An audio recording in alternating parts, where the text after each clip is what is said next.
नमस्कार। मैं हूं वरुण ग्रोवर और नई धारा संवाद के एक विशेष कार्यक्रम में आपका स्वागत है। इसका नाम ही ये इतना विशेष है कि इसका नाम ही नई धारा संवाद विशेष है। और ये आप वैसे तो आप जो लगातार जुड़ते हैं नई धारा संवाद से, वो जानते हैं कि इसमें हर बार हर हफ्ते किसी न किसी साहित्यकार से बातचीत होती है, उनकी रचनाओं पर, उनके जीवन के सफर पर। और ये विशेष जो है ये एक उसी से जुड़ा हुआ लेकिन एक अलग तरह का कार्यक्रम है, जिसमें हम ऐसे इस हफ्ते ऐसे रचनाकार, ऐसे कवि, ऐसे शायर के बारे में बात करने वाले हैं जो अब इस दुनिया में नहीं है, लेकिन फिलहाल उन्होंने 8 मार्च 2021 को हमें एक मौका दिया उनके बारे में बात करने का फिर से। वैसे हम अक्सर उनके बारे में बात करते ही रहते हैं, बल्कि उनके गीतों, उनकी शायरी में हम सब बहुत बहुत समय बिता चुके हैं। उनको अपने साथ लेके चलते हैं, अपनी जेब में, अपने आसपास के औरा में। साहिब लुधियानवी साहब, जिनकी जन्म शती इस बरस हम लोग मना रहे हैं। 8 मार्च 1921 को उनका जन्म हुआ था और 8 मार्च 2021 को 100 साल हुए उनके जन्म को। और जितना हम साहिर साहब को जानते हैं, उन्हें 100 नंबर या किसी भी नंबर से कोई फर्क नहीं पड़ता होगा शायद, बल्कि वो तो शायद हंसेंगे सुनकर कि ऐसी ऐसी चीजों को लोग सेलिब्रेट कर रहे हैं। लेकिन हम ऐसा मौका क्यों छोड़ें, हम तो फिर भी साधारण मॉर्टल मुरीद लोग हैं। हम हर मौका पकड़ लेते हैं अपने उस्ताद को सेलिब्रेट करने का। तो वैसा ही एक मौका है आज, जिसमें मेरे साथ अभी बस तुरंत ही हाजिर होने वाले हैं मेरे बहुत ही प्यारे अजीज दोस्त और साहिर साहब के बहुत बड़े मुरीद। मेरे ख्याल से ये कहना गलत नहीं होगा कि साहिर साहब पे जितना मुकम्मल काम इन्होंने किया है, उतना पिछले कुछ वर्षों में तो शायद किसी ने हिंदुस्तान में नहीं किया। और उनको मैं बस आपके सामने हाजिर करूंगा। पहले मैं बस छोटा सा एक परिचय दे दूं जो आने वाले हैं। और आज वो ऐसा नहीं है कि वो गेस्ट हैं और मैं उनका इंटरव्यू लूंगा। हम दोनों ही साहिर साहब के मुरीद हैं, तो हम लोग बस बातें करेंगे और बहुत ही अपने अपने जो पसंदीदा नगमे हैं या शायरी है और क्यों वो पसंदीदा है आज के दौर के लिए खास करके, और साहिर साहब को एक नई नजर से देखने के लिए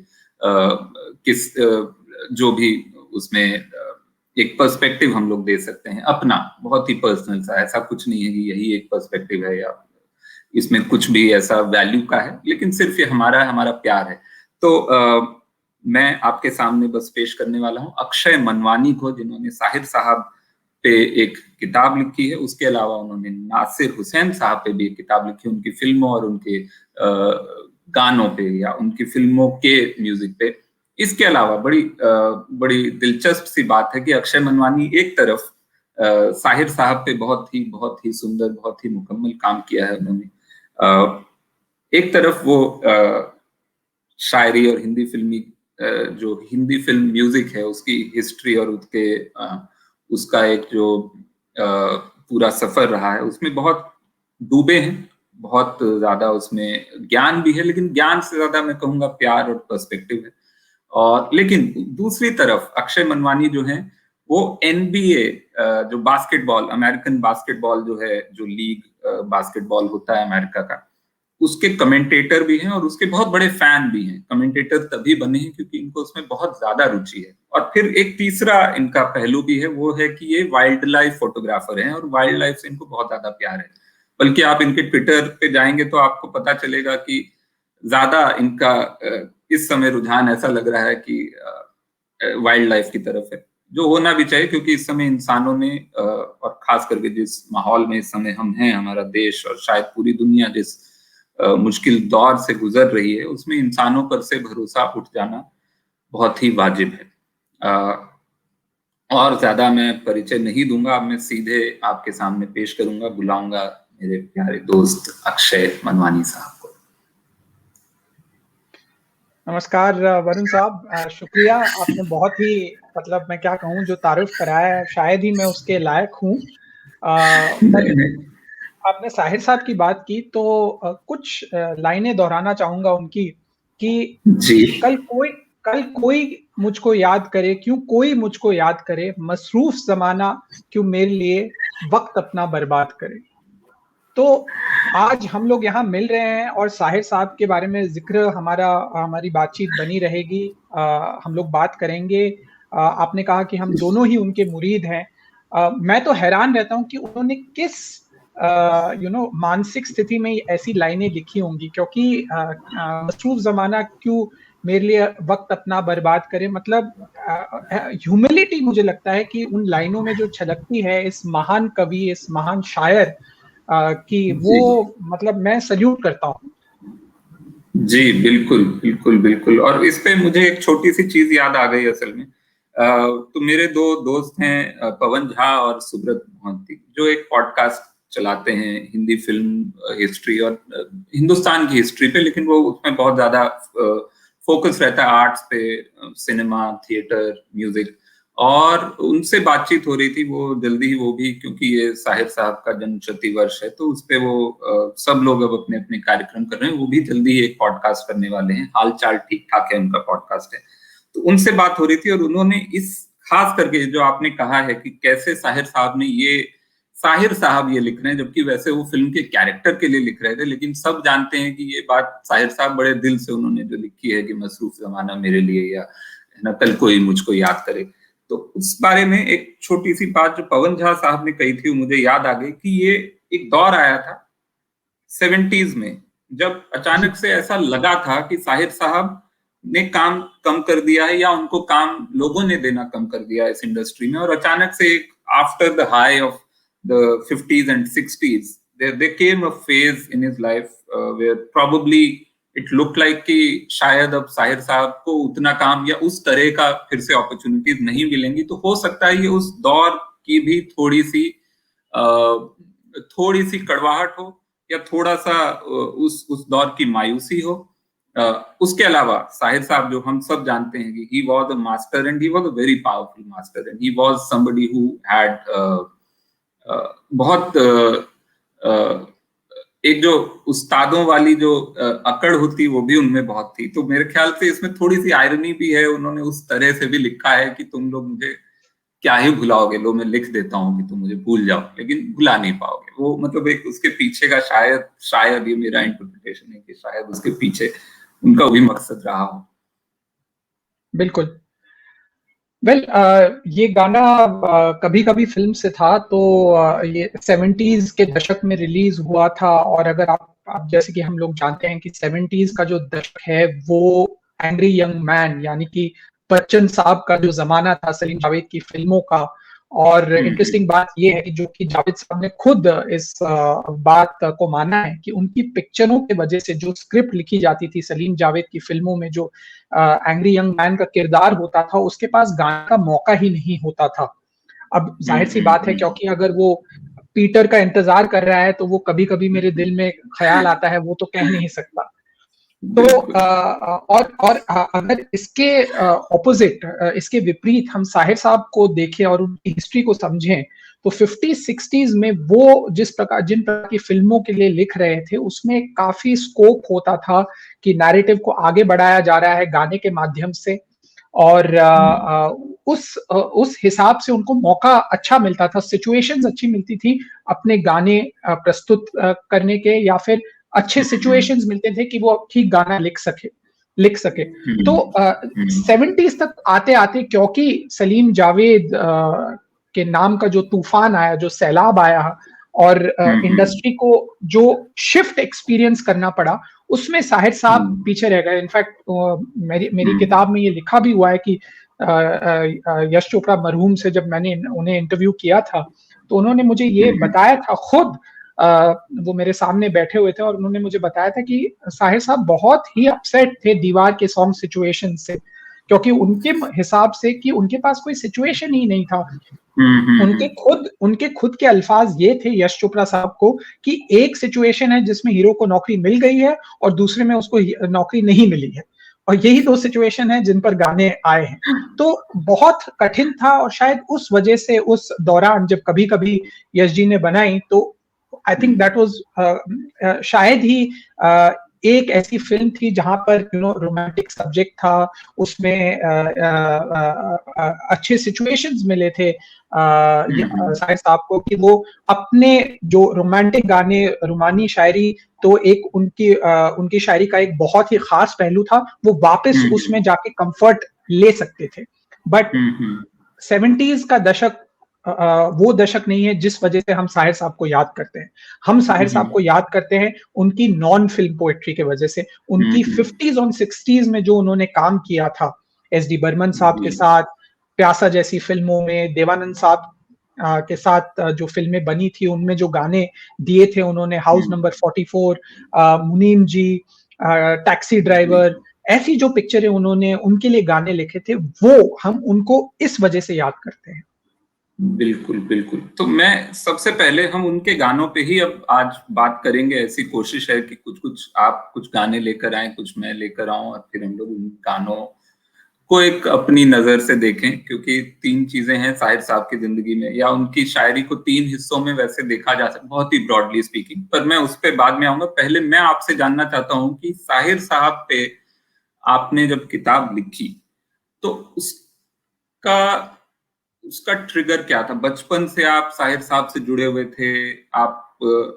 क्योंकि ऐसा है कि हमारी फिल्मों में असल में बहुत बहुत सारे और बहुत हर गजब का शायद अपने आप में किताब डिजर्व करता है, और मैं उम्मीद करता हूं कि आप भी आगे और लिखेंगे, लेकिन पहली किताब आपने साहिर साहब पे ही लिखी, वो उसके पीछे क्या खास वजह रही?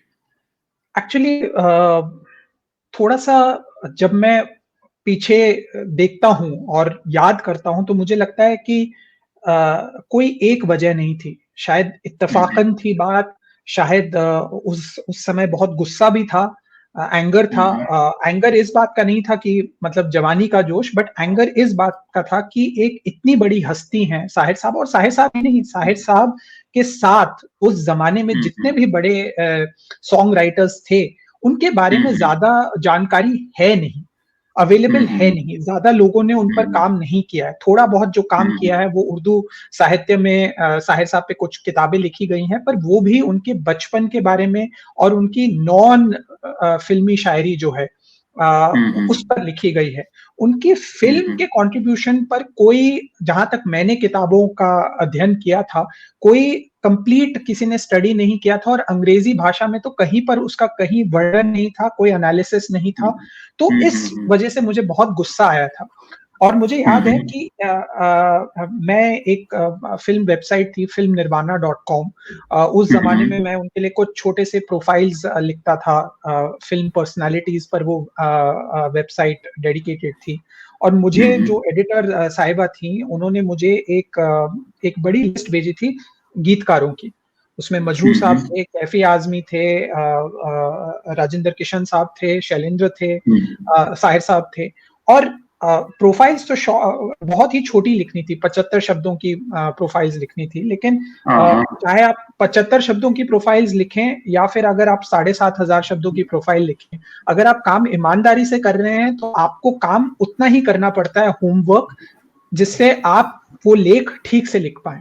अब जब मैं उनके बारे में रिसर्च करने लगा, उस जमाने में मैं 2007-8 की बात कर रहा हूँ, तो ज्यादा इंफॉर्मेशन बिल्कुल नहीं था। विकिपीडिया भी जितनी भी पेजेस थी वो शायद 1/4 लेंथ की थी जितनी की आज है, राइट?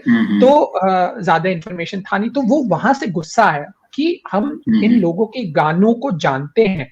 आपने ये सवाल पूछा कि क्या मैं उनको बचपन से उनके गानों से वाकिफ था। मैं गानों से वाकिफ था, लेकिन मुझे ये नहीं मालूम था कि ये गाना साहिर साहब ने लिखा। एक्चुअली मुझे मेरे फादर से, पिताजी से हिंदी फिल्म सॉन्ग विरासत में मिली है। हमारे घर में हिंदी फिल्म गाने बहुत चलते थे, 50s, 60s, 70s, 80s, 90s, पांचों दशक के गाने मैंने सुने हैं व्हाइल ग्रोइंग अप, राइट? तो हम गाने को सुनकर प्लेबैक सिंगर का नाम ले लेते थे, लेकिन हमें किसने गाना लिखा है या कंपोज किया है वो हमें ज्यादा नहीं मालूम था। अच्छा, रेडियो में सुनते थे तो कंपोजर का भी नाम आ जाता था, पर गीतकार का नाम नहीं आता। तो एक धारा ये चल रही थी कि गुस्सा आया था कि ये गाना जैसे कि प्यासा के गाने हैं, ये साहिर साहब के लिखे हुए हैं। मुझे थोड़ी सी अचरज होती थी कि जिस आदमी ने प्यासा के गाने लिखे हैं, मुझे उसका नाम भी नहीं मालूम। और दूसरी तरफ से ये चल रहा था कि मैं अपनी पर्सनल लाइफ में, प्रोफेशनल लाइफ में एक थोड़ा सा ड्रिफ्ट कर रहा था। तो इत्तेफाकन ये हुआ कि उस जमाने में मेरी वाइफ ने मुझे एक किताब गिफ्ट की, जिसकी हालत ज्यादा, मतलब काफी बुरी हालत है इस किताब की, बाइंडिंग इसकी निकल रही है। पर उन्होंने मुझे ये किताब गिफ्ट की थी, साहिर रचना वाली, जो कि साहिर साहब की जो कविता कोश है, तलखियां और आओ की कोई ख्वाब बुने और गाता जाए बंजारा, उन तीनों को मिलाकर ये किताब पब्लिश किया गया है। तो उसमें एक कविता थी जिसका नाम है कुछ बातें। तो वो उनकी उस कविता की जो कुछ लाइनें थी, वो मुझे उस जमाने में, आई थिंक दिस इज 2008 की बात कर रहा हूँ, 2008-9, कुछ लाइनें थी, अगर आप इजाजत दें तो मैं पढ़ना चाहूंगा। जी बिल्कुल बिल्कुल। और इतनी हार्ड हिटिंग थी कि मुझे याद है कि मुझे तब ये मेरे जहन में दिमाग बैठ गया, मेरे जहन में ये बात बैठ गई कि इस आदमी पे मुझे कुछ करना है। और हैरानी की बात यह है वरुण साहब कि आप अगर जो मैं आपको लाइनें पढ़ूंगा, आपको समझ में नहीं आएगा कि ये लाइनें शायद उन्होंने 1940 के दशक में लिखी होंगी, राइट। पर मुझे लगता है कि ये किसी भी दौर में आप इन लाइनों को दोहरा सकते हैं। जो हमारे समाज की हालत है, हमारे देश की हालत है, आज तक इनकी गूंज बनी हुई है। तो आपकी इजाजत के साथ मैं शुरुआती लाइन पढ़ रहा हूँ। नज्म का नाम है कुछ बातें। कुछ बातें, देश के अदबार की बातें करें, अजनबी सरकार की बातें करें। देश के अदबार की बातें करें, अजनबी सरकार की बातें करें, अगली दुनिया के फसानों को छोड़कर इस जहन्नुम जार की बातें करें। और आगे अगर हम इस नज़म में बढ़े तो ये लाइन है, दहर की हालत की बातें करें, दहर माने संसार, दहर के हालात की बातें करें, इस मुसलसल रात की बातें करें। मन और सलवा का जमाना जा चुका। मन और सलवा यानी कि वो जमाना जहां खुदा अपने नेक बंदों को भेजा करता था। मन और सलवा का जमाना जा चुका, भूख और आफत की बातें करें। गिरने वाले कसर की तौसीफ क्या, पेशाए मजदूर की बातें करें। यानी कि राजमहल के गुणगान की बातें करना बंद करो, मजदूर की हालत की बातें करना शुरू करो। तो ये इन लाइनों का मुझ पर इतना असर हुआ। आई वॉज बेयरली 27-28 की उम्र थी मेरी, और मुझ पर इतना प्रभाव पड़ा, आई थिंक कि मुझे लगा कि शायद ये मेरी मंजिल है। मैंने जैसे कहा कि मैं ड्रिफ्ट कर रहा था, मुझे लगा कि ये अब मेरी मंजिल मुझे दिखाई दी है कि मुझे साहिर साहब पे, क्योंकि ज्यादा लिटरेचर नहीं था, तो रास्ते जो थे वो एक तरीके से कन्वर्ज कर गई। और मुझे लगा कि दिस इज माय ऑब्जेक्टिव, मुझे ये करना है, मुझे साहिर साहब पर किताब लिखनी है। वाह वाह, क्या बात है। बल्कि इसी में एक दो लाइनें हैं जो जो आपने नहीं पढ़ी, जो मुझे बहुत पसंद हैं। वो आओ परखें दीन के औहाम को। तो औहाम जो है वहम, वहम का प्लूरल होता है औहाम। तो आओ परखें दीन के, so let's whatever doubt the religion और क्वेश्चन द रिलीजन। इल्म में मौजूदात की बातें करें। तो इल्म जो अभी का जो इल्म है, बेसिकली साइंस की बातें करें in a way which is so true for today's time, and it will always be true. It's not just कि मतलब आज सिर्फ आज के लिए ट्रू है, because science keeps evolving and religion keeps evolving to find ways around science and try to। तो वो हमेशा का ये जो झगड़ा है साइंस और रिलीजन का, उस पे उन्होंने इतनी पहले और इतनी सिर्फ 2 लाइनों में उन्होंने इतनी पावरफुल बात कही है, इतनी खूबसूरती से। यही शायद साहिर साहब का जादू है, जिसकी वजह से आज हम लोग यहाँ उनकी बातें कर रहे हैं। और जो मैंने इससे पहले बात कही थी कि 3 हिस्सों में उनकी शायरी को देखा जा सकता है और फिल्मी गानों को भी देखा जा सकता है। एक है जो कि उनको जो आपने कहा रूमानी बातों का शायर कहा जा सकता है। उनके जो लव सॉन्ग होते थे, जो मतलब जो अभी तक लेजेंडरी है, जो कि बाद में भी लोग उसको रेफरेंस तक करते हैं कि चलो एक बार फिर से अजनबी बन जाए हम दोनों। तो बिल्कुल। उस तरह की एक रूमानी शायरी है। फिर एक है जो कि शायद जो सबसे ज्यादा लोग जो साहिर साहब को एसोसिएट करते हैं वो है उनकी एग्जिस्टेंशियल शायरी, जो कि प्यासा के गीत हैं एक तरह से, कि ये दुनिया अगर मिल भी जाए तो क्या है, या तो वो, या हम दोनों भी एक तरह से अगर देखा जाए कि मैं जिंदगी का साथ निभाता चला गया। तो ये सब एग्जिस्टेंशियल एक जो जिसमें बड़ा मुश्किल होता है शायरी करना, और वो भी हिंदी फिल्म गीत बनाना। वैसे तो शायरी में शायद एग्जिस्टेंशियलिज्म गालिब के टाइम से हमेशा रहा, लेकिन हिंदी फिल्म के गाने, वो भी पॉपुलर गाने, वो भी ऐसे गाने जो सिर्फ उस समय पॉपुलर नहीं थे, आज भी लोग शायद गुरुदत्त को उस एक इमेज से जोड़ते हैं और वो इमेज को उस गीत से जोड़ते हैं।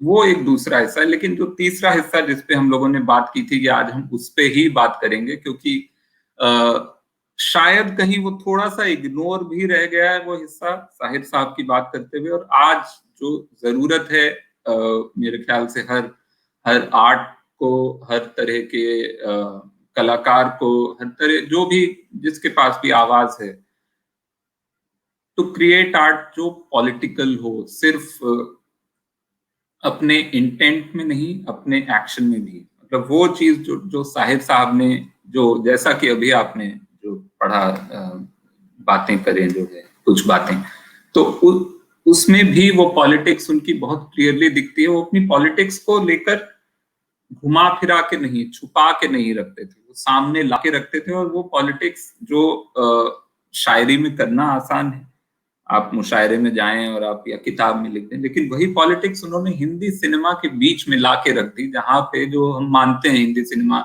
हमेशा से ही बहुत ही नॉन पॉलिटिकल रहा है, या बहुत सेफ रहा है, और बहुत हमेशा, मतलब उस समय से भी वो एक नेहरूवियन आइडिया जब शुरू हुआ, तो people were making cinema to even to facilitate और to support Nehru's idea of India. जो उस समय, जो इनफैक्ट एक तरह से जो अभी आप बता रहे थे, जो साथी हाथ बढ़ाना भी साहिर साहब ने ही लिखा है। बिल्कुल। लेकिन उसी के साथ साथ उन्होंने सवाल कितने ज्यादा खड़े किए हैं वो शायद इग्नोर्ड है। तो हम लोग एक एक करके एक एक गाना सामने लाते हैं और उस पर थोड़ी बात करते हैं कि कौन सा सबसे पहले आप कौन सा पॉलिटिकल गीत साहिर साहब का चुनना चाहेंगे और सुनाना चाहेंगे हम लोगों को। सुनाने से पहले मैं एक्चुअली, आपने जैसे कहा कि 3 हिस्सों में थी उनकी फिल्मी उनका जो फिल्मी कंट्रीब्यूशन रहा और फिल्मी गीत जो उन्होंने दिए, उसमें भी मैं बताता हूं कि थोड़ा सा और अगर हम इसको और हम इस पर माइक्रोस्कोप डालें तो उसमें भी थोड़ा सा हम देखेंगे कि डिस्टिंक्शन बना सकते हैं। जो शुरुआती दौर था जब उनको जो अपना बड़ा ब्रेक मिला एस डी बर्मन साहब के साथ 1950s के शुरुआत में, नौजवान फिल्म और सजा फिल्म, इन्होंने ये सब फिल्में की। तो जो वो शुरुआती दौर था जहां एस डी बर्मन के साथ उनकी मेन पार्टनरशिप बनी थी, हाउस नंबर 44, नीम जी, टैक्सी ड्राइवर, ये सब फिल्में जो उन्होंने की लीडिंग अप टू प्यासा, उस पार्टनरशिप में अगर आप देखेंगे तो जहां तक मुझे समझ में आता है और जो मुझे दिखाई दिया, जो मैंने किताब में भी लिखा है, कि वहां पर गाने ज्यादा पॉलिटिकल नहीं है प्यासा के पॉइंट तक। गाने ज्यादातर रोमानी है, फिलोसॉफिकल है, शायद थोड़ा सा उनमें एक्सिस्टेंशियलिज्म है, लेकिन वो ओवर्टली पॉलिटिकल नहीं है। पर अब साहिर साहब को आप पॉलिटिक्स करने से नहीं रोक सकते, तो अगर उनको अपनी पॉलिटिक्स डालनी होती थी या उसमें उनको अपनी बात कहनी होती थी, तो वो मुझे लगता था कि किसी ना किसी तरह से एक अलग अंदाज से बात को कह देते थे। तो जैसे कि अगर आप कॉमेडी सॉन्ग्स सुनेंगे एस डी बर्मन के साथ, उस दौर के जो कॉमेडी सॉन्ग्स हैं, जैसे कि हाउस नंबर 44 से अब जो हम गाना प्ले करने वाले हैं, ऊंचे सुर में गाए, जब लोग जब इस गाने को सुनते हैं तो ये देखते हैं कि ये कॉमेडी सॉन्ग है, देवानंद साहब तरह तरह की हरकतें कर रहे हैं, पर उन लाइनों पर अगर हम गौर फरमाएंगे तो हमें सुनाई देंगी वही सच्ची कड़वी बातें जो कि साहिर साहब की पॉलिटिकल पोएट्री में हमें दिखाई देती है, उनकी पॉलिटिकल सॉन्ग्स में दिखाई देती है। वो ह्यूमन क्रिटिक कर रहे हैं, समाज को अपने नजरिए से देख रहे हैं, जो कि उनका बहुत ही इनकलाबी नजरिया था, उनका बहुत ही पॉलिटिकल नजरिया था। तो ये वो दौर है जब आई थिंक क्योंकि एस डी बर्मन साहब ने उनको ब्रेक दिया था, तो उनको आई थिंक थोड़ा सा ये था कि वो बैकफुट पे थे। ये उस दौर का समय है। आफ्टर द पार्टनरशिप जो टूटा प्यासा के सक्सेस को लेकर, उसके बाद जो उनके हम फिल्मी गानों में पॉलिटिक्स देखते हैं, वो शार्पली सामने आ जाता है। जैसे आपने फिल्मों का नाम लिया, चाहे वो नया दौर हो, चाहे वो हम दोनों हो, चाहे वो चित्रलेखा हो, इन सभी फिल्मों में आप अब साहिर साहब फ्रंट फुट पे खेल रहे हैं। बट शुरुआती जो दौर था, वहां पर वो अपनी बातें ऑलमोस्ट आप कह सकते हैं देखा अनदेखी में कर देते थे। बिल्कुल। तो ये हाउस नंबर 44 का गाना सुने, उसमें कैसे छुपा के उन्होंने कहीं अपनी पॉलिटिक्स, कॉमेडी गीत है वैसे, वो बहुत सुन के लगता है कि आप देखे नहीं तो आपको शायद इमेजिन करेंगे कि इसमें शायद जॉनी वॉकर होंगे या उस तरह का गाना है। तो थोड़ा सा हिस्सा हम चलाते हैं। दुनिया की गाड़ियां चलती है झूठ पर, दुनिया को मार दे बाटे के बूट पर है।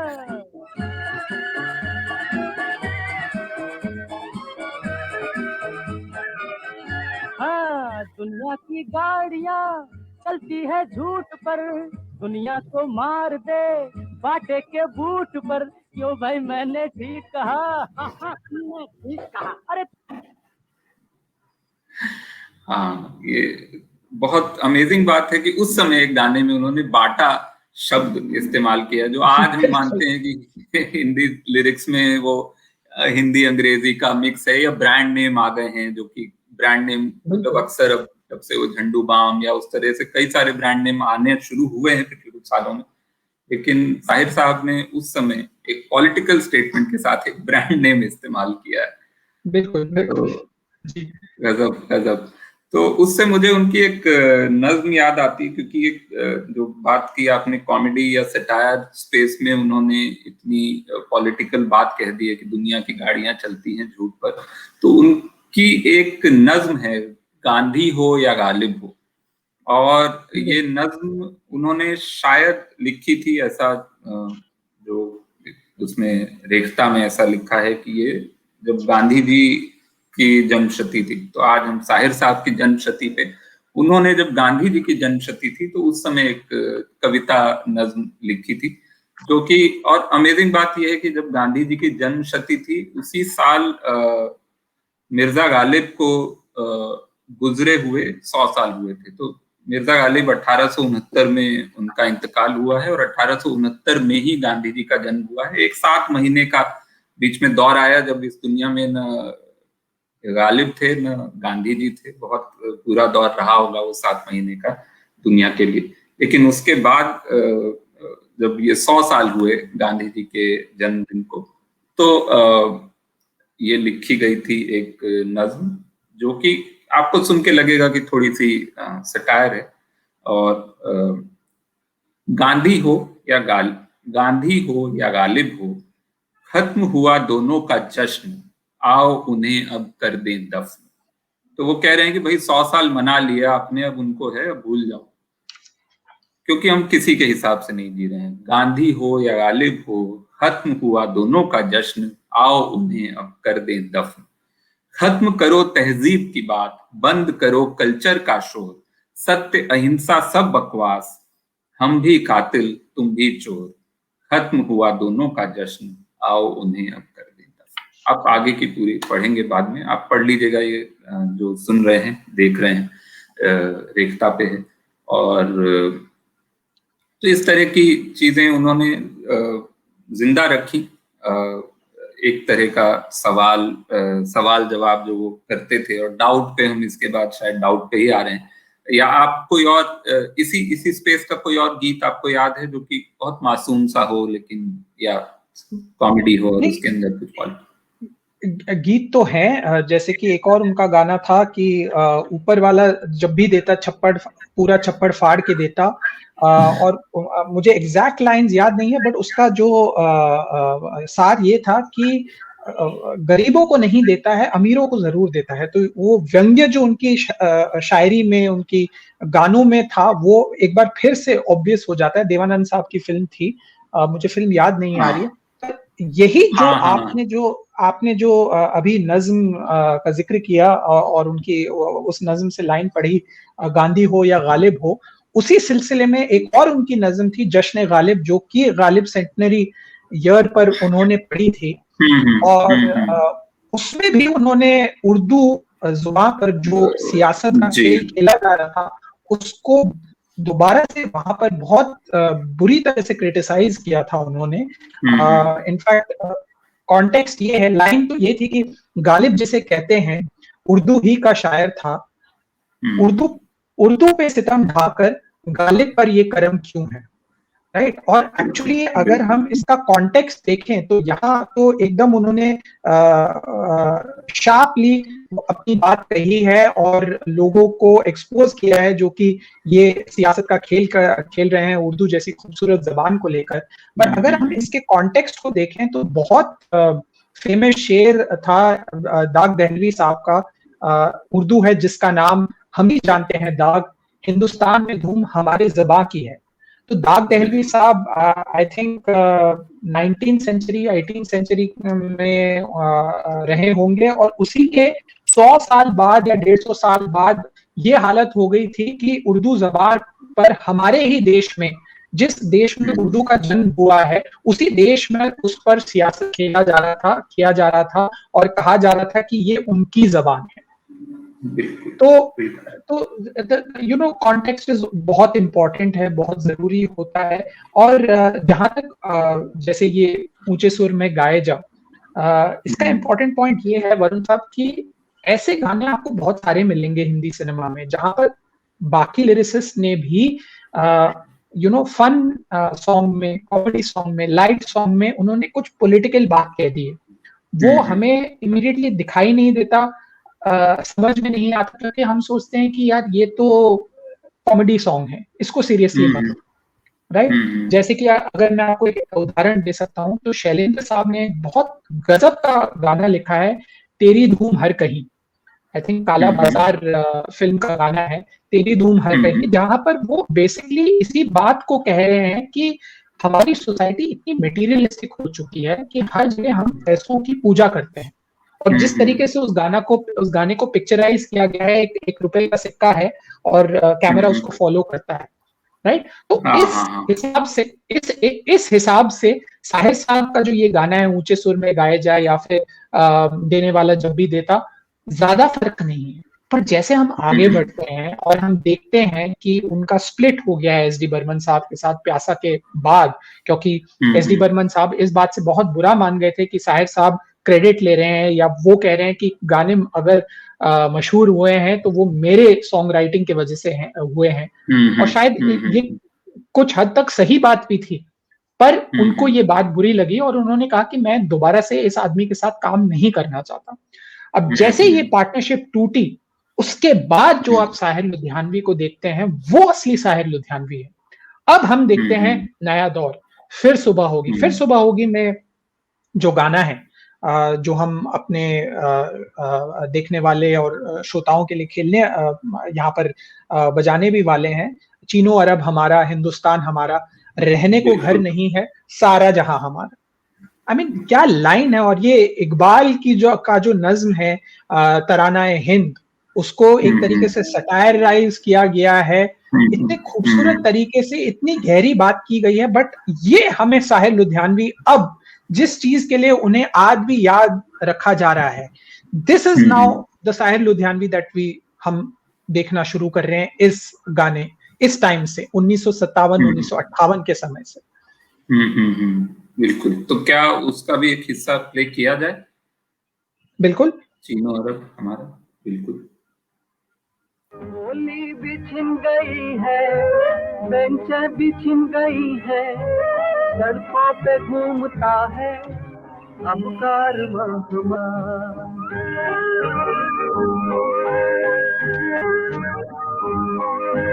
जेबें हैं अपनी खाली, यूं देता वरना गाली, वो संतरी हमारा, वो कासबा हमारा, चीन अरब।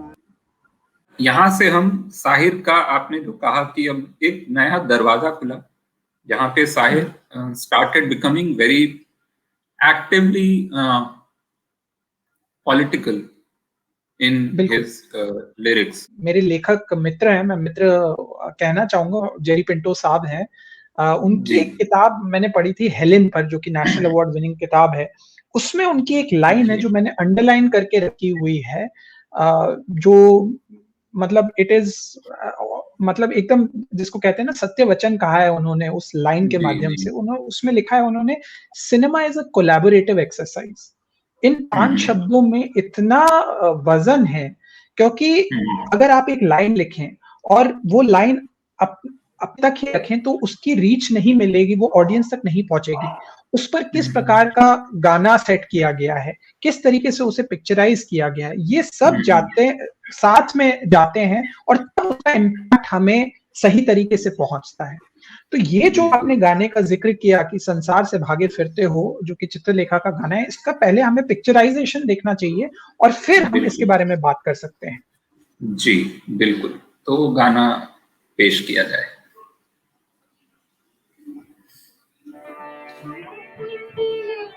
संसार से भागे फिरते हो, भगवान को तुम क्या पाओगे, इस लोक को भी अपना न सके, उस लोक में भी पछताओगे। संसार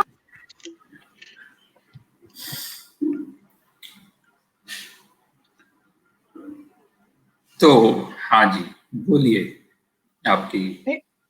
अब जहां तक एक्चुअली लर्निंग ऐसी चीज होती है कि हम उसको लगातार हम सीखते रहते हैं। तो ये तो शायद मैंने अपनी किताब में लिखा भी नहीं था, लाइक आई सेड कि उम्र तब सिर्फ 27-28 की थी, ज्यादा मैच्योरिटी नहीं थी। ये मुझे लगता है कि ये किताब शायद आज मैं एक ज्यादा बेहतर जगह में हूं कि मैं इन चीजों पर भी थोड़ी टिप्पणी कर सकता था। पर अगर हम इस गाने की पिक्चराइजेशन को देखें या जिस प्रकार से इसको फिल्माया गया है, तो ये गाना एक औरत गा रही है और वो एक in a sense a Brahminical figure पर वो आरोप लगा रही है कि अब जस्ट इस लाइन को जो मैंने कहा कि एक औरत एक ब्राह्मणिकल फिगर पर आरोप लगा रही है, ये इतने शब्दों का जो मैंने इस्तेमाल किया, ये इतने में ही इतनी संगीन बात है कि आज के माहौल में शायद ही इस गाने को सेंसर्स पास करें, राइट। तो एक तो ये है, उसके ऊपर से वो सेडक्ट्रेस भी है, वो कोर्टिसान है, वो जहां तक मेरी याददाश्त बताती है, वो शायद उसने जो औरत का कैरेक्टर है जो कि मीना कुमारी जी ने निभाया था, आई थिंक थोड़ी सी उन्होंने जहां तक सॉन्ग सिचुएशन का सवाल है, उन्होंने थोड़ी सी मदिरा का भी सेवन किया हुआ है। तो हर पहलू से अगर हर पहलू से हम इसको अंडरस्टैंड करें कि औरत ब्राह्मणिकल फिगर, मदिरा नॉन मदिरा, राइट, यहां पर एक बाइनरी सेट हो जाता है।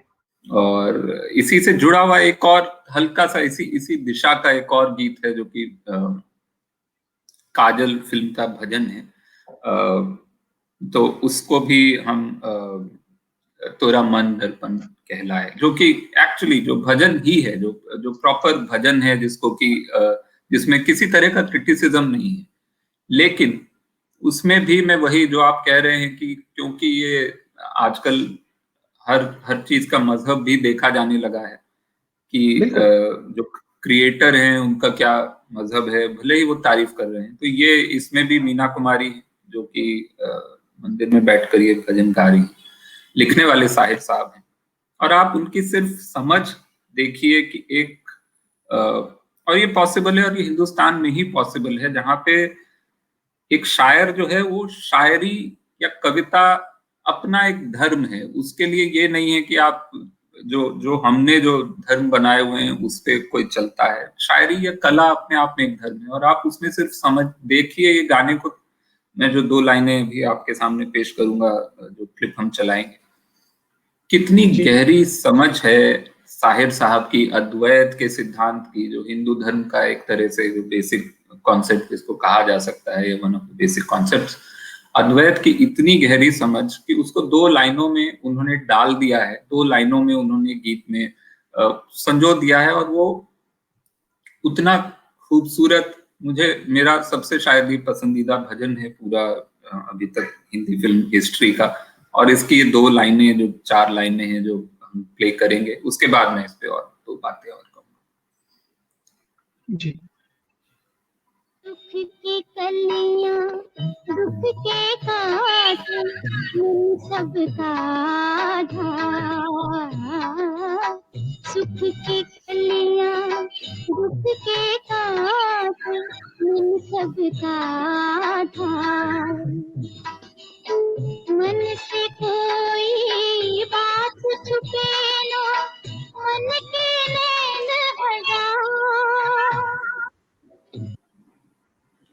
वाह, मन से कोई बात छुपे ना, मन के नैन हजार। मतलब इतना सुंदर एक भजन में उन्होंने क्या संजोया है। सुख की कलियां, दुख के कांटे, मन सबका आधार। आधार जैसा शब्द, इतना मतलब इतनी मुश्किल शब्द हैं। वैसे आप सोचें कि ये भजन में आ सकता है क्या, और वो भी ऐसे पॉपुलर भजन में। पॉपुलर फिल्म थी ये, कोई उस समय ऐसा कोई आर्ट सिनेमा या वो नहीं था, it was a very popular main stream film. बिल्कुल। और उसमें इस तरह के बहुत ही सुंदर ज़हीन शब्द और शुद्ध हिंदी वाले शब्द, जो भजन की उनके हिसाब से उनको लगा होगा कि भजन में एकदम जो जो खड़ी बोली या थोड़ी सी संस्कृत निष्ठ हिंदी है उस तरफ चला जाए, और फिर उसको इतने मुश्किल और इतने गहरे कॉन्सेप्ट को भी सामने लाया जाए। उनको हम इसलिए याद रखते हैं, या फिर उनकी खास बात ये थी और गीतकारों से जो उनसे पहले आए या उनके बाद आए, उनके साथ थे, कि साहिर साहब हमेशा से ही पॉलिटिकल रहे। राइट। मुझे एक फिल्म याद आती है, शगुन। शगुन फिल्म ज्यादा चली नहीं थी। इनफैक्ट उसकी सबसे ज्यादा खास बात ये थी कि उस फिल्म की जो हीरोइन थी वहीदा रहमान जी, उनकी पहली मुलाकात अपने शौहर से, जो कि रियल लाइफ में जो उनके शौहर थे, उस फिल्म के सेट पे हुई थी। आई थिंक कंवलजीत साहब थे इस फिल्म के हीरो। तो वो फिल्म है जहां पहली बार उनसे मुलाकात हुई थी। और एक्चुअली जो फिल्म का सब्जेक्ट है वो भी सुपरस्टिशन को लेकर है, सोसाइटी में ब्लाइंड सुपरस्टिशन को लेकर। उसका जिस प्रकार का पॉलिटिकल सॉन्ग हम खेलने वाले हैं, बजाने वाले हैं यहाँ पर, सुनने वाले हैं, जो हम लाइन सुनेंगी जो कि गरीबी मुफलिसी के बारे में है, और फिर वही जो कि शोषण होता है गरीब वर्गों का, उस प्रकार का सब्जेक्ट था ही नहीं, उस प्रकार का मुद्दा था ही नहीं। पर फिर भी साहिर साहब ने, हीरो का इंट्रोडक्शन हो रहा है स्क्रीन प्ले में, ये सिचुएशन था कि हीरो का इंट्रोडक्शन हो रहा है, किस प्रकार का गाना हो, उस प्रकार के गाने में उन्होंने अपनी ये फिलॉसफी डाल दी। तो पिक्चर चाहे कोई भी हो, एस.टी. बर्मन के साथ स्प्लिट होने के बाद आप साहिर साहब का कोई भी फिल्म उठा लीजिए, कोई भी फिल्म, उसमें एक गाना तो ऐसा होगा ही जो कि ओवरटली पॉलिटिकल है, जैसे कि शगुन का ये गाना, ये रात बहुत रंगीन सही। जी, तो प्ले करते हैं।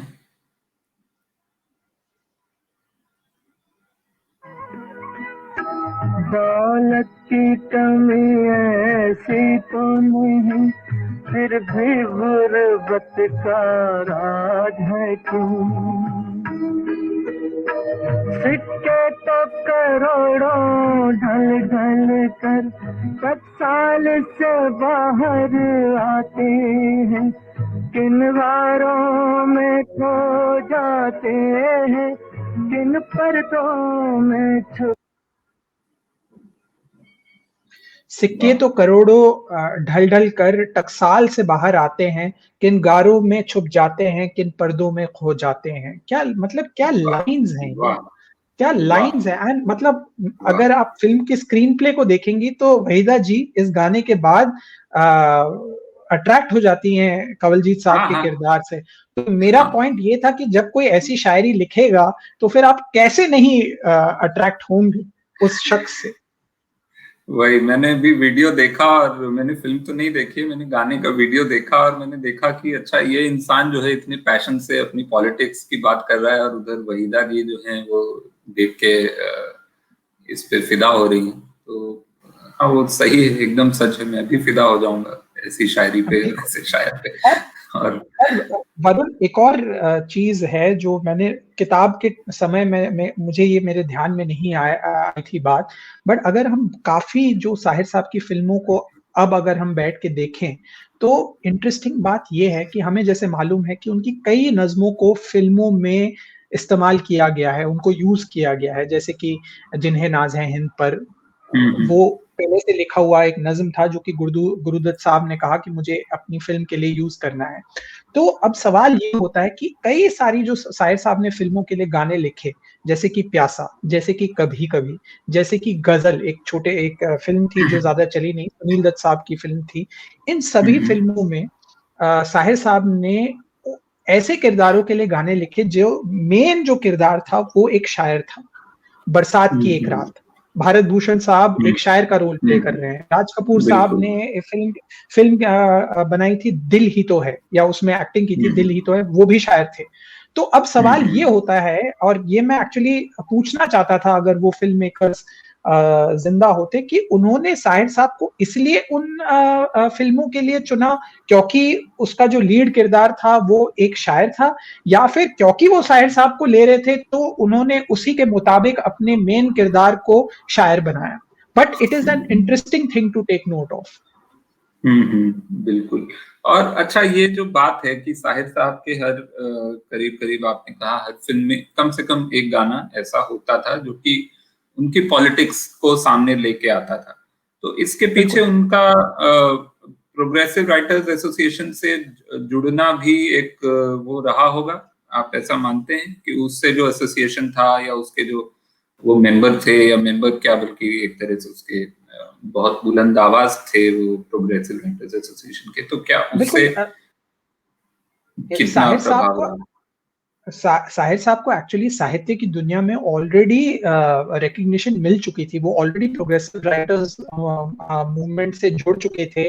उनको वहां पर हम्म, इनकलाबी शायर का टाइटल भी दिया गया था, क्योंकि उनकी शायरी में ये, जैसे हमने कुछ नज़में पढ़ी उनकी, कुछ बातें, और कुछ उनकी नज़में थी जैसे कि ताजमहल, जो कि बहुत ही मुकम्मल, एक बहुत ही मशहूर उनकी नज़म थी। एक शहंशाह ने दौलत का सहारा लेकर हम गरीबों की मोहब्बत का उड़ाया है मजाक। हम्म, ये जो नज्म थी उनकी इतनी फेमस हुई थी उस जमाने में। और क्योंकि अगेन लोग उस जमाने में इस बात से उनको ठेस पहुंची थी कि अरे इन साहब ने तो ताजमहल का मजाक उड़ाया है। बट साहिर साहब ने ताजमहल का मजाक नहीं उड़ाया था। अगर आप उस नज्म की लाइनों को पढ़ेंगे तो इनफैक्ट बिल्कुल। वो उसकी प्रशंसा कर रहे हैं कि ये हम्म, जमुना का किनारा, ये मेहराब, फलाना फलाना। वो उस ओप्रेसिव ऑर्डर की बात कर रहे हैं जिसमें एक शहंशाह के पास दौलत है और उसकी मोहब्बत को जिस प्रकार से वो उसको सेलिब्रेट कर रहा है, तो हम सिर्फ क्या उसी मोहब्बत को असली मोहब्बत माने, और वो जो सैकड़ों हजार हम्म, मजदूर जो कि अपने खून पसीने से उस ताजमहल को बना रहे हैं, उनका क्या, उनकी मोहब्बत का क्या? तो वो उस हम्म, ओप्रेसिव सोशल ऑर्डर के खिलाफ लिख रहे थे, राइट? हम्म, तो साहिर साहब की ये उनकी ग्रेटनेस थी, जो कि उनको साहित्य की दुनिया में उनको ऑलरेडी माना गया था। उनका एक जगह बना ली थी उन्होंने अपने लिए, और उसी को फिर वो लेकर आए थे हिंदुस्तानी फिल्मों में। और ये उनका एवरलास्टिंग कंट्रीब्यूशन है कि चाहे उन्होंने किसी बच्चे के लिए गाना लिखा हो, किसी कॉमिक सिचुएशन के लिए गाना लिखा हो, या फिर ओवर्टली पॉलिटिकल, तो वो थे ही थे। जिन फिल्मों में नेहरूवियन सोशलिज्म की बात की गई है, जैसे कि नया दौर, या फिर प्यासा जैसी फिल्म जो कि एक सोसाइटी को एक आईना दिखाती है, राइट? हम्म, सभी गानों में उनकी पॉलिटिक्स क्लियरली आपको दिखाई देगी। ये उनकी हम्म, असली एवरलास्टिंग कंट्रीब्यूशन है, क्योंकि उनके बाद या उनसे पहले या उनके समय के दौरान किसी और शायर में किसी और शायर, किसी और गीतकार ने वो हिमाकत नहीं दिखाई कि ये लीजिए पॉलिटिकल सॉन्ग। बिल्कुल। तो यहाँ से एक और सवाल, वैसे स्पेकुलेशन है, हाइपोथेटिकल सा सवाल है, पर फिर भी आपके विचार में जानना चाहूँ। आपको क्या लगता है आज साहिर साहब की हम जन्मशती मना रहे हैं, उनको गुजरे हुए मेरे ख्याल से 41 साल, 1980 में उनका देहांत हुआ था। और आज 41 साल बाद हम हैं, हमारी जनरेशन है जो एक तरह से उन पे बात कर रही है या उनके गीतों को थोड़ा बहुत जानती है। ऐसा नहीं है कि हम तो फिर भी, मैं जुड़ा हुआ हूँ, मैं गीतकार हूँ, आप लेखक हैं, लेकिन उसके अलावा भी मैं कहूँगा आम जन जो है वो जानते हैं उनकी शायरी को, भले ही सब लोग शायद नाम न जानते हो लेकिन शायरी जानते हो। तो क्या आपको लगता है कि आज से 50 साल बाद भी साहिर साहब की शायरी या उनके फिल्मी गीत लोग सुन रहे होंगे, ये या वो दौर हम ही, बस हम या हमारे अगले जो 5 साल 10 साल हमसे छोटे होंगे उम्र में, बस वही आखिरी जनरेशन होगी जो सुनेगी हिंदी फिल्म गाने 1950-60 के दशक के खास करके? वरुण, अगर ईमानदारी से इसका जवाब दूं तो मैं इतना ऑप्टिमिस्टिक नहीं हूँ। मैं, जहां तक मुझे समझ में आती है बात, कि अब अगर हम गालिब की बात कर लें, गालिब साहब को मरे हुए लगभग 150 साल से ऊपर हो गए, करेक्ट? तो जी। कितनी ऐसी उनकी शायरी है जो लोग अभी भी याद करते हैं। मतलब 3-4 चुनिंदा शेरों को आप अलग रख दीजिए जो कि बार बार लोग दोहरा लेते हैं, बट कितनी उनकी ऐसी नज़में हैं, उनके शेर हैं जो हमें एकदम याद हैं। और मैं इसके हिंदी के बारे में भी कहूंगा, हिंदी उर्दू दोनों के बारे में, कि आज हमारे बच्चे क्या इन भाषाओं को सीख रहे हैं? मुझे तो नहीं लगता, राइट? और अब अगर हम आगे बढ़ें और साहिर साहब के दौर के बारे में आए, मुझे तो नहीं लगता कि 50-60s गानों के दशक के जो गाने हैं उनको उस तरीके से सेलिब्रेट किया जा रहा है जैसे कि मुझे, जैसे मैंने कहा इस प्रोग्राम की शुरुआत में, कि मुझे विरासत में मिली, राइट? मैं इसे समझता हूँ कि ये मुझे विरासत में मिली, मेरे घर में ऐसा सेलिब्रेशन होता था। माफ कीजिएगा, लेकिन मैं उतना ऑप्टिमिस्टिक नहीं हूँ। इस पर और ज्यादा होना चाहिए, हर इंडिविजुअल पर डिपेंड करता है, पर समाज की ओर से भी एक एफर्ट आना चाहिए होलिस्टिक तरीके से। ये जो फोरम है नई धारा का, अगर ऐसे और फोरम्स हो, उसमें गवर्नमेंट सपोर्ट भी मिले और हम अपने बच्चों को भी ये विरासत में पास ऑन करें कि ये हमारा कल्चर है। और मैं इसको किसी फैशिस्ट तरीके से इसको इन्फोर्स नहीं करना चाहता, पर डेमोक्रेटिक तरीके से। क्या हम इन गानों को, क्या हम इन नज़मों को अपने बच्चों को सुना सकते हैं? क्या हमको इससे उनको वाकिफ करा सकते हैं? ये सवाल हम पर भी आता है, लागू होता है। बिल्कुल बिल्कुल।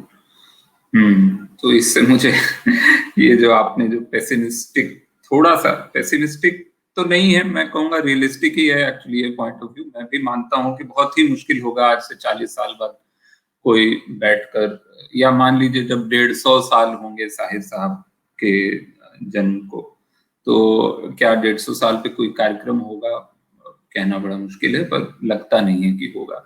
बहुत ही अनरियलिस्टिक सा है ऐसा सोचना। तो उससे, लेकिन एक साहिर साहब ने ही एक लिखा था एक गीत, वो मुझे याद आ गया कि जो अपना क्या, सॉरी मेरे बच्चे, हम वो प्ले करते हैं, मेरे मासूम फरिश्ते तो भी क्या जाने, जो मुझे जीने दो से गाना है। हाँ, मुझे जीने दो का जो, जी प्ले करेंगे हम। हाँ, गीत।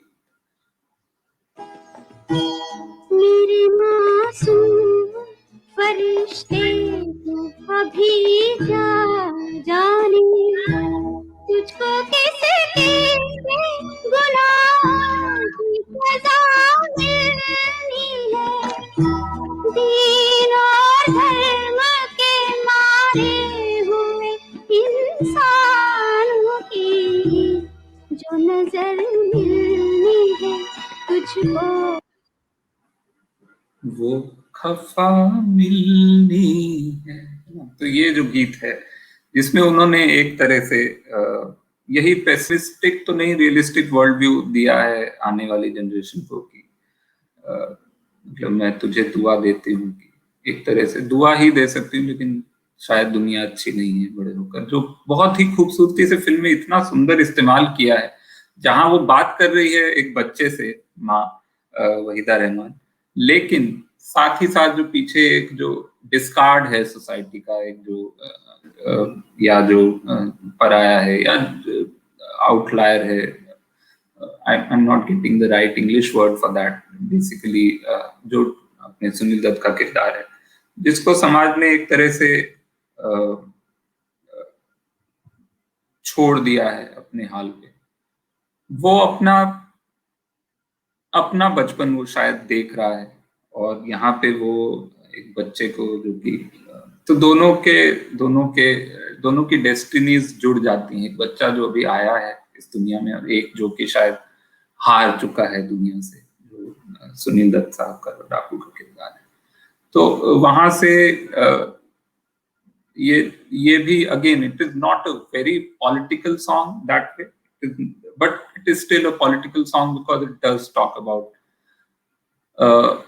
the degradation of humankind, and putting again the religion at the center of it.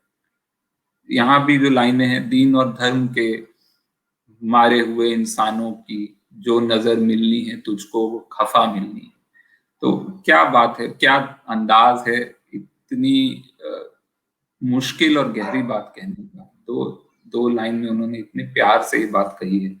और इससे एक चीज जो याद आई, जो हमने भी बात की, उनका जो प्रोग्रेसिव राइटर्स मूवमेंट से जो जुड़ाव था, तो हमने देखा साहिर साहब के गानों में देखा है, अगर पॉलिटिकल गानों की बात करें तो एक तो क्लास पे बहुत ज्यादा बात हुई है, बिल्कुल, जो कि बहुत आई मीन क्या बोले, बहुत वाजिब भी है, और वो लेफ्ट मूवमेंट से जुड़े रहे तो क्लास सबसे बड़ा मुद्दा रहा है लेफ्टिस्ट आइडियोलॉजी का। फिर उसके बाद एक दूसरा जो आता है, वो उन्होंने धर्म पे बहुत बात की है, और हर धर्म पे की है। ऐसा नहीं है कि उन्होंने किसी धर्म का नाम भी लिया है, बल्कि नाम नहीं लिया है, और उसके बावजूद उन्होंने जो core idea of religion, which is basically to guide और टू कंट्रोल पीपल, जो उस आइडिया को लेके जो उन्होंने काम किया है। और तीसरा फिर एक दो गीत हम अभी सुनेंगे, जो कि फेमिनिस्ट आइडिया पे भी उन्होंने काफी बात की है। तो वहां से ये फेमिनिज्म पे चलते हैं। एक छोटा सा एक गीत जो उनका, जो मुझे लगता है कि बहुत ही उस जमाने में ऐसा स्टेटमेंट करना किसी गीत के जरिए, जो है कि औरत ने जन्म दिया मर्दों को। हम पहले वो क्लिप छोटा सा सुन लेते हैं और फिर उस पर जरा सी बात करें।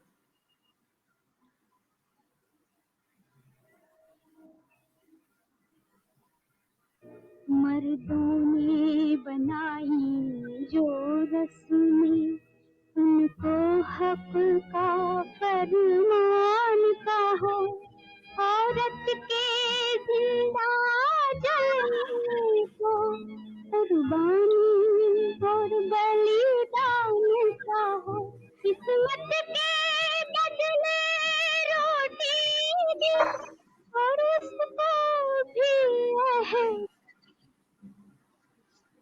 और उसको भी एहसान कहा। औरत ने जन्म दिया मर्दों को, मर्दों ने उसे बाजार दिया।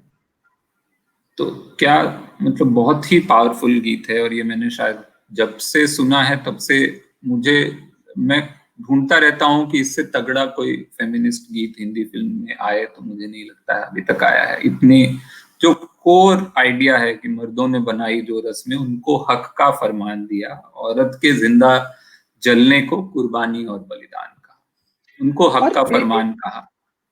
हाँ, बिल्कुल बिल्कुल। एंड वरुण, इसका एक और खूबसूरत पहलू ये भी है, जैसे मैं लिरिक्स पढ़ रहा हूँ कि एक तो वो फेमिनिज्म की बात तो है ही कि it is talking from the point of view of the woman, even though it is a male writer. वो मेल राइटर औरत का पॉइंट ऑफ व्यू बता रहा है, पर उसमें पेट्रियार्की का भी टेक डाउन है।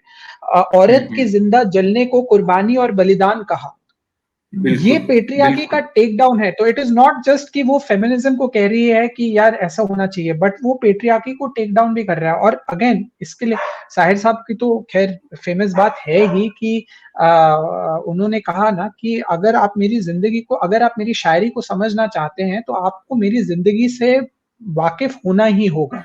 दुनिया ने जो तजुर्बा तो हवारिस की शक्ल में दिया है वही लौटा रहा हूं मैं, वो जो उनका शेर था।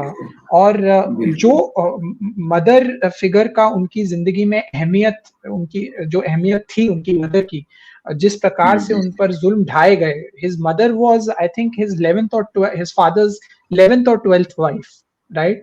और जैसे कि बताया जाता है कि पहली 10 या 11 जो बीवियां थी उनमें से उनको कोई औलाद नहीं हुआ था उनके वालिद को।